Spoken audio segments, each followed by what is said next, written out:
شروع اللہ کے نام سے جو بڑا مہربان نہایت رحم والا ہے۔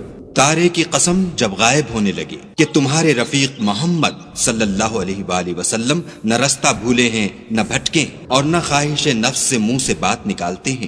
یہ قرآن تو حکم خدا ہے جو ان کی طرف بھیجا جاتا ہے، ان کو نہایت قوت والے نے سکھایا، یعنی جبرائیل طاقتور نے۔ پھر وہ پورے نظر آئے اور وہ آسمان کے اونچے کنارے میں تھے، پھر قریب ہوئے اور آگے بڑھے تو 2 کمان کے فاصلے پر یا اس سے بھی کم۔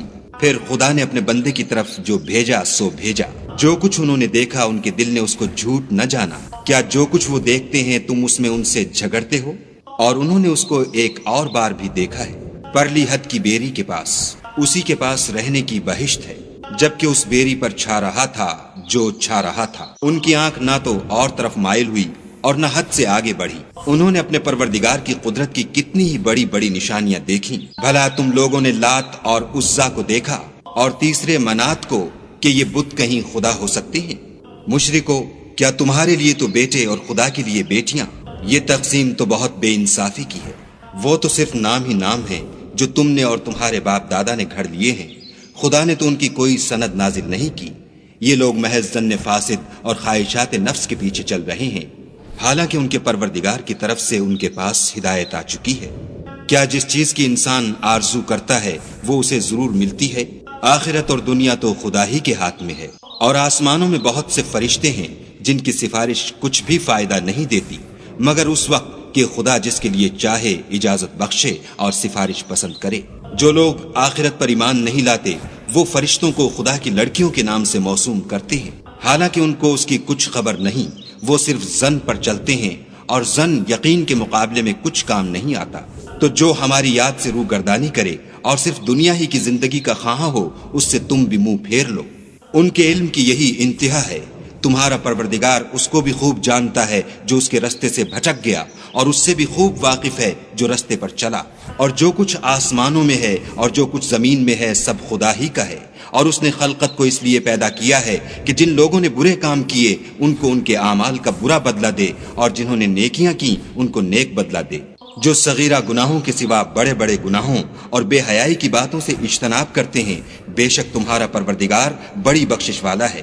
وہ تم کو خوب جانتا ہے جب اس نے تم کو مٹی سے پیدا کیا، اور جب تم اپنی ماؤں کے پیٹ میں بچے تھے تو اپنے آپ کو پاک صاف نہ جتاؤ۔ جو پرہیزگار ہے وہ اس سے خوب واقف ہے۔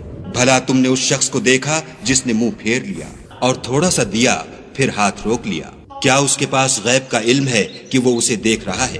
کیا جو باتیں موسیٰ کے صحیفوں میں ہیں ان کی اس کو خبر نہیں پہنچی؟ اور ابراہیم کی جنہوں نے حق اطاعت اور رسالت پورا کیا، وہ یہ کہ کوئی شخص دوسرے کے گناہ کا بوجھ نہیں اٹھائے گا، اور یہ کہ انسان کو وہی ملتا ہے جس کی وہ کوشش کرتا ہے، اور یہ کہ اس کی کوشش دیکھی جائے گی، پھر اس کو اس کا پورا پورا بدلہ دیا جائے گا، اور یہ کہ تمہارے پروردگار ہی کے پاس پہنچنا ہے، اور یہ کہ وہ ہنساتا اور رلاتا ہے، اور یہ کہ وہی مارتا اور جلاتا ہے، اور یہ کہ وہی نر اور مادہ 2 قسم کے حیوان پیدا کرتا ہے، یعنی نطفے سے جو رحم میں ڈالا جاتا ہے، اور یہ کہ قیامت کو اسی پر دوبارہ اٹھانا لازم ہے، اور یہ کہ وہی دولت مند بناتا اور مفلس کرتا ہے، اور یہ کہ وہی شعراء کا مالک ہے، اور یہ کہ اسی نے عاد اول کو ہلاک کر ڈالا، اور سمود کو بھی غرض کسی کو باقی نہ چھوڑا، اور ان سے پہلے قوم نوح کو بھی۔